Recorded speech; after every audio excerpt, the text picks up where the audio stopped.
그럼 지금부터 제93차 최고위원회의를 개의하겠습니다. 최근 나온 1사분기 투자 동향 결과를 보면 대한민국의 미래를 심각하게 염려하지 않을 수가 없습니다. 올 1분기 우리 기업들의 해외 직접 투자액은 지난해 같은 기간에 비해서 44.9% 늘어났습니다. 141억 달러로 사상 최고를 기록했습니다. 우리 돈이 빠져나가고 있다는 증거입니다. 같은 기간에 외국인의 국내 직접 투자는 31억 7천만 달러에 그쳐서 작년 동기 대비 35.7% 줄었습니다. 우리 당으로 들어오는 외국인의 투자는 현저히 줄어가고 있다는 이야기입니다. 더 심각한 문제는 중소기업들까지 해외 탈출 러쉬에 앞다퉈 나서고 있다는 것입니다. 올 1분기 중소기업의 해외 투자액이 35억 달러를 넘어서서 역시 사상 최대를 기록했습니다. 대기업, 중소기업 가리지 않고 한국을 떠나는 것이 지금 우리 경제의 상황입니다. 기업들이 이렇게 해외로 탈출하는 이유는 뭐겠습니까?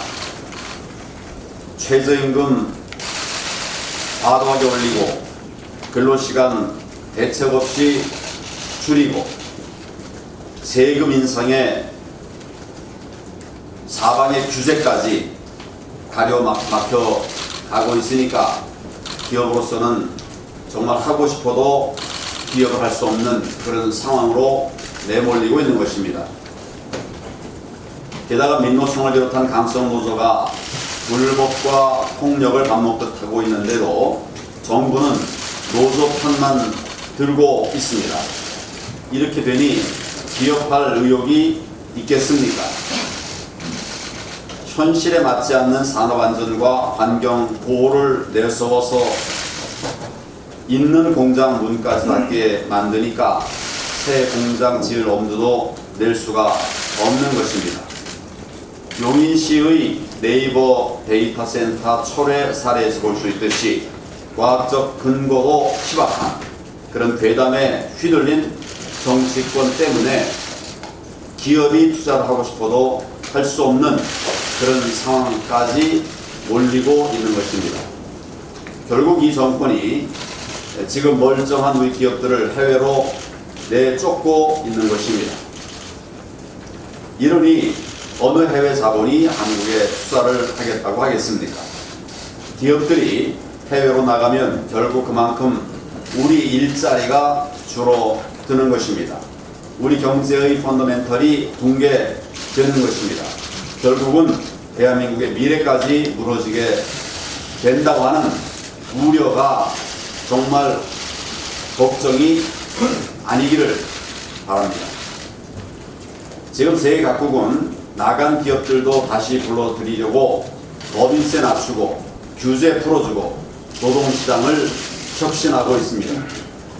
미국, 일본, 유럽 같은 선진국은 물론이고 후발 국가들까지도 글로벌 투자 경쟁에 여념이 없는 상황입니다. 그런데 이 정권은 있는 기업조차 쫓아내고 있으니 우리 경제의 미래를 심각하게 염려하지 않을 수가 없는 것입니다. 문재인 대통령과 이 정권은 기업의 해외 탈출 러쉬를 국가 미래의 심각한 위협으로 받아들여야 합니다. 우리 당은 그동안 과감한 규제 완화 정책들을 내놓은 바가 있습니다. 법인세의 적정화를 비롯한 부당한 기업 부담 경감 정책도 추진해 왔습니다. 최저임금 차등 적용을 비롯한 현실적 대안들도 제안한 바가 있습니다. 노조의 전횡을 막기 위한 법안과 정책도 마련하고 있습니다. 대통령께서 이러한 우리 당의 대안에 귀를 기울여서 지금이라도 반기업, 반시장 정책들을 과감하게 거두어 드릴 것을 촉구합니다. 오는 28일부터 일본 오사카에서 G20 정상회의가 열립니다.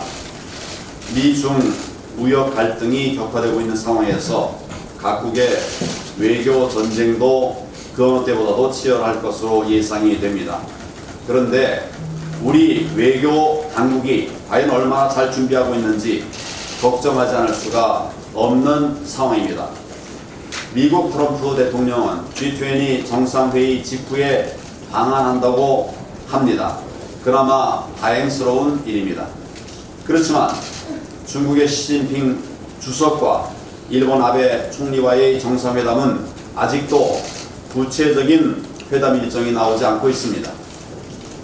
북핵 문제는 물론이고 당면한 통상 현안들을 보면 한중 정상이 만나는 것이 무척 중요한 상황인데 제대로 된 회담을 가질 수나 있을지 걱정이 되는 상황입니다. 한일 관계도 지금과 같은 상황을 방치할 수는 없습니다. G20를 계기로 대화의 물꼬를 터야 할 텐데 일본 측의 반응이 부정적이라고 하니 정말 염려가 됩니다. 더 걱정스러운 것은 이 정권이 중대한 현안들에 대해서 제대로 된 대응 방안을 가지고 있는가 하는 근본적인 문제입니다. 당장 화웨이 사태로 미국과 중국이 모두 우리를 압박하고 있습니다. 한미 정상회담 테이블에도 올라올 것으로 예상이 되고 또 한중 정상이 만난다면 그 자리에도 빠질 수 없는 의제가 될 것입니다. 지금 정부는 기업이 알아서 하라고 수수방관하고 있습니다. 양국 정상들을 만나면 도대체 어떻게 할 것인지 정말 걱정입니다. 또 우리로서는 북핵 문제가 최대 이슈인데 북한의 입장 변화를 이끌어낼 수 있는 국제사회와의 공조를 강화하는 계기가 반드시 되어야만 할 것입니다. 그런데 또 다시 우리가 어설픈 평화 논리를 펼치다가 작년에 아셈 외교 망신이 재현되지 않을까 염려하지 않을 수가 없습니다. 이번 G20 정상회의는 우리의 경제, 외교, 안보 모두에 매우 큰 영향을 미칠 중차대한 고비라 할 수 있습니다. 모쪼록 대통령께서 올바른 판단을 하셔서 우리의 국익을 극대화해 나가야 하겠습니다. 더 이상 망신외교, 코리아 패싱이라는 말이 나오지 않도록 외교 당국도 최선을 다해 주기를 바랍니다.